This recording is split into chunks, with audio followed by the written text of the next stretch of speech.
Viewers, তোমাদের পছন্দের শীর্ষে থাকা ধারাবাহিক গরিব ঘরের রাজপুত্র আরেকটি নতুন আপডেট ভিডিওতে তোমাদের সবাইকে স্বাগতম।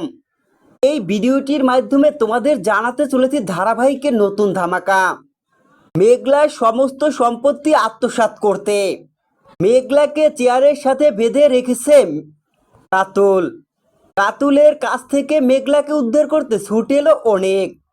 বিস্তারিত সমস্ত ঘটনা জানতে হলে ভিডিওটি না টেনে দেখতে থাকুন শেষ পর্যন্ত। রাতুল যে অনিক ও মেঘলার ডিএনএ টেস্ট চেঞ্জ করে দেওয়ায় চূড়ান্ত পর্যায়ে অনিক ও মেঘলার ভাঙন তৈরি হয়েছে। অনিক তো মেঘলাকে দূর চরিত্রা বলে অনেক অপমান করেছে। মেঘলার সন্তানের বাবা যে অনিক নয়, আসলে নাইট ক্লাবই বড় লোকের সাথে ওঠা বসা করার জন্যই তারই যে ফসল হলো মেঘলার পেটে, এর জন্যই অনেক অপমান করে অনেক। সেই অপমান সহ্য না করতে পেরে মেঘলাও আলিশান জীবন ছেড়ে দিয়ে সালিমা বিল্ডার্সের মালিক থেকে নিজেকে সরিয়ে নেয়। সমস্ত সুখ ছেড়ে দিয়ে বস্তিতেই থাকার সিদ্ধান্ত নেয় মেঘলা।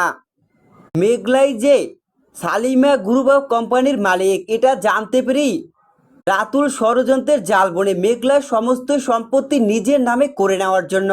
এর জন্যই দেখা যায় রাতুল মেঘলাকে চেয়ারের সাথে বেঁধে রাখে মেঘলার সমস্ত সম্পত্তি নিজের নামে করে নেওয়ার জন্য। রাতুল মেঘলাকে দিয়ে যখনই সমস্ত পেপারে সাইন করিয়ে নিবে, ঠিক তখনই সেখানে মেঘলাকে উদ্ধার করতে হাজির হয় অনেক।